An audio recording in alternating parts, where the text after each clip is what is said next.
Hello అందరికీ welcome to my channel Bhavishri. ఈరోజైతే నేను మా ఇంటి దగ్గరలో ఉన్న మా చాముండేశ్వరి గుడికి అయితే వచ్చేసాను. ఇక్కడ ఏంటి జనాలు ఏం చేస్తున్నారు, ఈ కూరగాయలు ఏంటి, హడావిడి ఏంటి అనుకుంటున్నారా?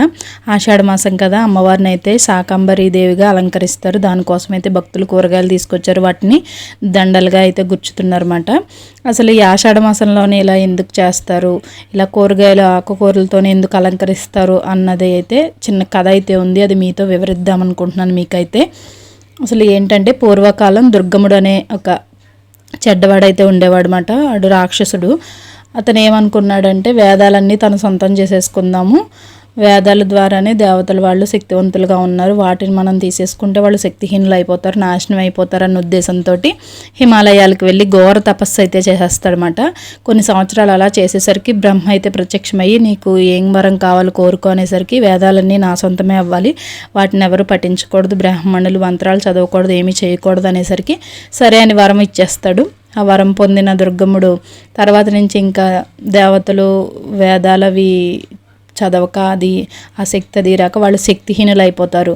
అలాగే బ్రాహ్మణులు పూజలు చేయడం, యజ్ఞాలు చేయడం ఇవన్నీ మానేస్తారు అన్నమాట. మొత్తం అంతా ప్రకృతిలో మొత్తం బేభత్సం అది జరిగిపోయి వర్షాలు కురవడం మానేస్తాయి. అలాగే భూములన్నీ బీడివారిపోతాయి, పంటలు పండవు, అసలు ఏమీ ఆహారం అనేది లేక మొత్తం పశుపక్షాదులు మొత్తం అన్నీ చనిపోయి అలాగే మనుషులు కూడా చనిపోతూ ఉంటారు అన్నమాట. భూమి మీద అంతా కళేబరాలు కనిపించేసరికి కొంతమంది బ్రాహ్మణులు ఏం చేస్తారంటే పార్వతీదేవిని అయితే ప్రార్థిస్తారన్నమాట. ప్రార్థించేసరికి అమ్మ ఇది పరిస్థితి ఇలా ఉంది అని ఆవిడ వచ్చి చూస్తారన్నమాట. చాలా ఎక్కువ కన్నులతోటి వచ్చి ప్రత్యక్షమయ్యి చూసేసరికి పరిస్థితి అయితే ఇలా ఉంటుంది. ఇలా చూసేసరికి ఆవిడ కూడా చాలా దుఃఖించి ఒక కన్నులోంచి నీరు అలా కళ్ళల్లోంచి నీరు అలా వస్తూ ఉంటుందన్నమాట.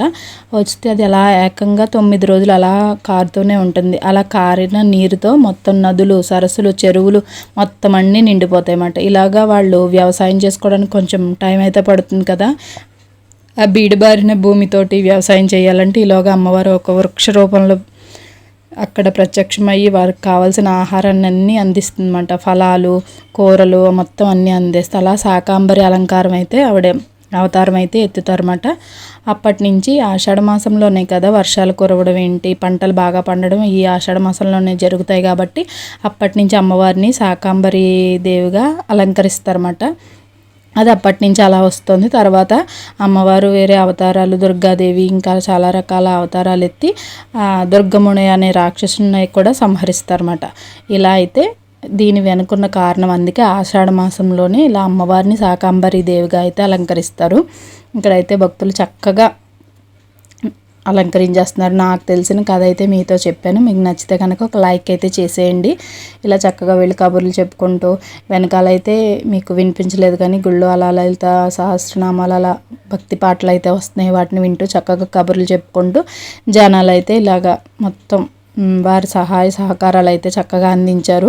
ఇలా కూరగాయలు తెచ్చిన భక్తులు ఏంటి, అలాగే ఇలా సహాయ సహకారాలు అందించిన భక్తులు అందరికీ కూడా అమ్మవారి కృపా కటాక్షాలు ఉండాలి, వాళ్ళు ఎప్పుడు చల్లగా ఉండాలి, వాళ్ళు ఆయుర ఆరోగ్య ఐశ్వర్యాలతో ఉండాలని నేనైతే మనస్ఫూర్తిగా అయితే కోరుకుంటున్నాను. ఇక్కడైతే ముందు అమ్మవారి ముందు ఇలా పందిర్లా కూడా వేసి చక్కగా ఇక్కడ కూడా ఆకుకూరలు, కాయగూరలు కూడా అలంకరించారన్నమాట. అమ్మవారిని కూడా చూపిస్తాను చూడండి. మీరు కూడా దర్శించుకుని మీ మనసులో కోరికను కూడా నెరవేర్చమని అమ్మవారిని అయితే కోరుకోండి. చక్కగా నాకైతే 2 కళ్ళు సరిపోలేదు చూడడానికి, ఎంత బాగా అలంకరించారంటే అంత బాగా అలంకరించారు. మొత్తం ఆకుకూరలు, కాయగూరలు, పళ్ళతోటి అన్నిటితోటిని మీరు కూడా చూసేయండి. అలాగే ఇలాంటి వీడియోస్ కోసం నా ఛానల్ అయితే తప్పకుండా సబ్స్క్రైబ్ చేసి సపోర్ట్ చేయండి. మీ ఫ్రెండ్స్ అండ్ రిలేటివ్స్ కూడా షేర్ చేయండి. మీరు ఒక లైక్ చేయడం ద్వారా నా వీడియో చాలామందికి అయితే రీచ్ అవుతుందన్నమాట. మీ అమూల్యమైన కామెంట్స్ని కూడా నాకు తెలియజేయండి కామెంట్ బాక్స్లోని. ఫైనల్ లుక్ అయితే ఇది మాట. మీకు ఫైనల్గా పిక్ కూడా పెడతాను చూడండి. చాలా బాగా అలంకరించారు కదా.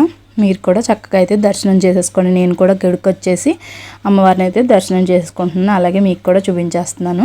మీరు కూడా చక్కగా దర్శించుకుని మీ మనసులో ఉన్న కోరికలు కూడా నెరవేర్చేసుకోండి. అమ్మవారు తప్పకుండా నెరవేరుస్తారు. ఫైనల్గా లుక్ అయితే ఇది మాట చూడండి, ఎంత బాగున్నారో కదా. Okay friends, bye.